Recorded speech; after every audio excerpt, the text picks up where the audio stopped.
Module 2: Body Structure and Function.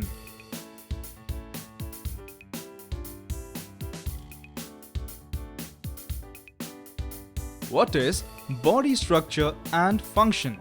The ICF defines body structures as body parts. For example, legs, hands, mouth, brain, eyes, and muscles. Body functions are the things that our body parts do. For example, we move the muscles around our eye to see in different directions. We move our leg muscles to move around. We move our tongue to speak, and we feel pain or touch against our skin. What happens to body structure and function in cerebral palsy? To understand this, let's meet Paul. Paul is diagnosed with cerebral palsy and loves to go for a walk with his parents. Let's see what body structure and function challenges Paul has and what can we do about them. In Paul's case, the body structure challenges the impairment to his brain that caused him cerebral palsy. The brain impairment is permanent and does not get worse over time. The brain impairment affects some of the functions of the body. For instance, the signals from Paul's brain to move his leg muscles may not clearly tell the leg muscles to move. This makes it hard for Paul to move his legs in a coordinated way and makes walking more difficult for him than for typically developing kids. Impairments to other parts of the brain might also make it more difficult for people with cerebral palsy to learn, understand, and problem solve as easily as other people. Can Paul's body structure and function challenges be corrected?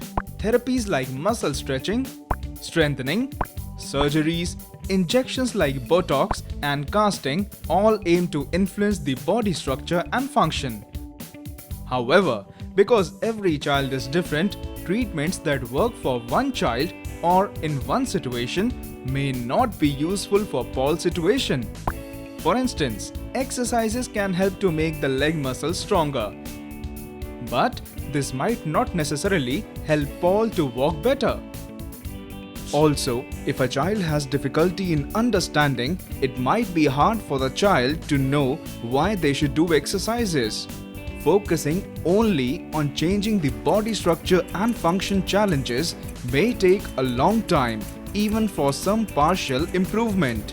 And while waiting for his muscles to get stronger, Paul may miss out on great fun and play activities that he loves and are essential for his overall development. In fact, we do not yet know how to fix things like the brain. So what can Paul's parents do?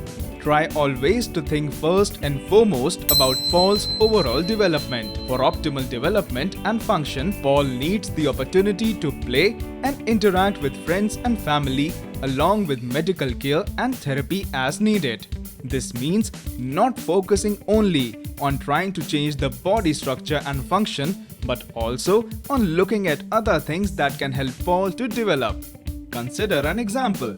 Many people use glasses to help them see. Glasses do not fix the problem of the eye, but help us to function effectively by enabling us to see more clearly. Similarly, we do not need to fix Paul's body or brain to help him move around or to enable him to do so many other things. Research shows very little functional benefit from just focusing on trying to fix body structure and function challenges.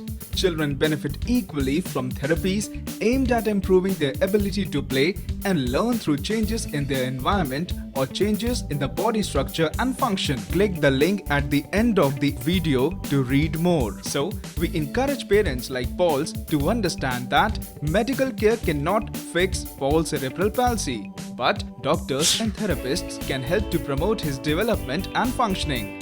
We encourage parents to move beyond just trying to make their child to do things like everyone else, that is, making the child normal.